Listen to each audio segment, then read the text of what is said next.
Hey econ students, this is Jacob Clifford. Welcome to ACDC Economics and Microeconomics Unit 4, Imperfect Competition. Now before we start, go get the ultimate review packet. It goes along with this video. It has a bunch of practice questions and graphs. You'll watch the video, pause every once in a while and fill this thing out. It's going to help you learn. The information on how to get it is in the description below. In the last video we talked about perfect competition, so in this video we're going to talk about imperfect competition.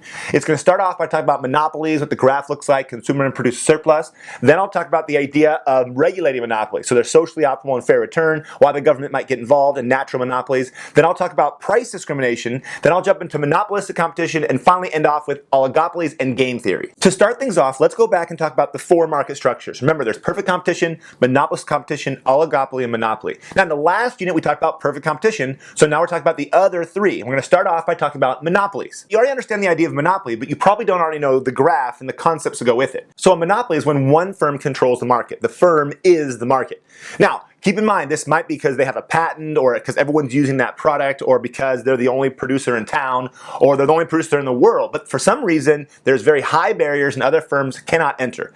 Next, there's a unique product. That product, it has no close substitutes that people are actually buying. We already said high barriers, so firms can't enter. And they're price makers. Now, this is different than perfect competition.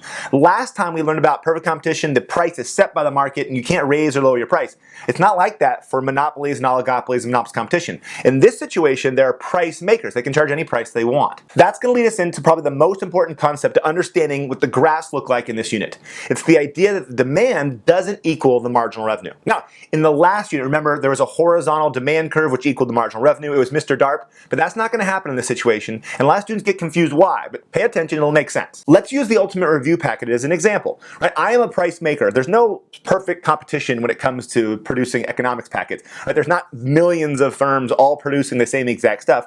Mine is unique. It's slightly different than any other review packet that's out there. And my video is unique as well. The point is, I'm a price maker. So here's the price, the quantity demanded, the total revenue, and the marginal revenue for my company for each given day. If I decide to sell the packets for 14 bucks, let's assume no one's going to buy it. The price is just way too high. No one buys it for 14, so my quantity is 0 and I get no total revenue. If I lower my price, then more people will buy. So if I lower the price down to 12, let's say one person buys. So I sell it for $12. 1 times 12 is my total revenue. So notice my total revenue goes from 0 to 12, so my additional or marginal revenue is 12. Now you might be thinking, yeah, of course, you sold another unit for $12 and so you made $12 additional revenue. Yeah, it makes sense. Well, watch this. I want to sell another unit. What do I got to do? Well, think about it. I can't just sell another unit because no one else is going to buy it at $12. I got to lower the price. So to sell another unit, I got to lower the price, let's say down to $10. At $10, 2 people buy it per day. 2 times 10 is 20. That's my total revenue. Notice my additional revenue, it went from 12 to 20, right? My total revenue went from 12 to 20. So my additional revenue is 8. Now, think about it. That's kind of weird.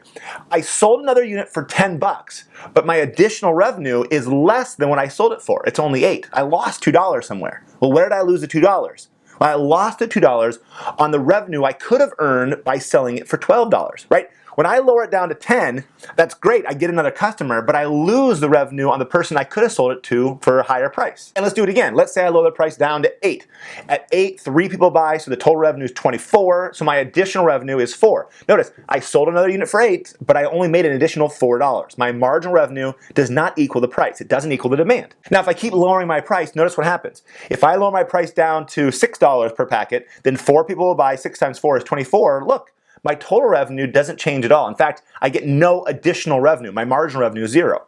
From selling the next unit, my marginal revenue is actually negative. I'm actually making less additional money by lowering the price. Now again, this seems counterintuitive. It seems like if I just sell more units, I can just make more money. But it doesn't work that way because I'm losing money on previous units I could have sold for a higher price. It actually creates a graph. It's right here.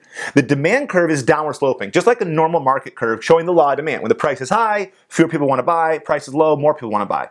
Now, the marginal revenue doesn't equal that demand curve. In fact, the marginal revenue, if we plotted those numbers I just showed you, it would look like this, right? It's downward sloping and it's less than the demand. And that's why teachers talk about the monopoly gang sign. Boom, looks like this. You got demand, you got marginal revenue. So when you draw the graph and you're figuring it out on a test, be like, boom, bam, demand, marginal revenue, what? It's important to understand what it looks like, but it's also important to understand why it looks that way. So the demand's downward sloping because of the law of demand, and the marginal revenue is less than the demand curve for all price makers because to sell another unit, They gotta lower the price of all units, including the ones they could have sold for a higher price. I've repeated that 3 times, so you know it must be important. Yeah! Okay, pause. I'm an economist, so you know I have to practice what I preach. The rest of these summary videos are only going to be available to people that buy the Ultimate Review Packet. Just follow the link on the cover. Now, I know what some of you are thinking right now. This sucks. Why do I have to pay for them? Why can't these videos just be free? If you use and benefit from my videos, then what do you have against supporting their production? I mean, you don't complain when you go buy something at McDonald's. Wait, what? I gotta pay for this? But I like it. You should give it to me for free. This is stupid. So for about the same price as a quarter-pounder meal on an ice cream cone, I'm offering you awesome review videos and a super helpful review packet. So if you don't like my videos, then don't get the packet, don't watch the videos. If you do like my videos, go to my website, get the Ultimate Review Packet. Your support allows me to continue to make awesome new econ videos, all right? Thanks for watching. Until next time.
Yeah!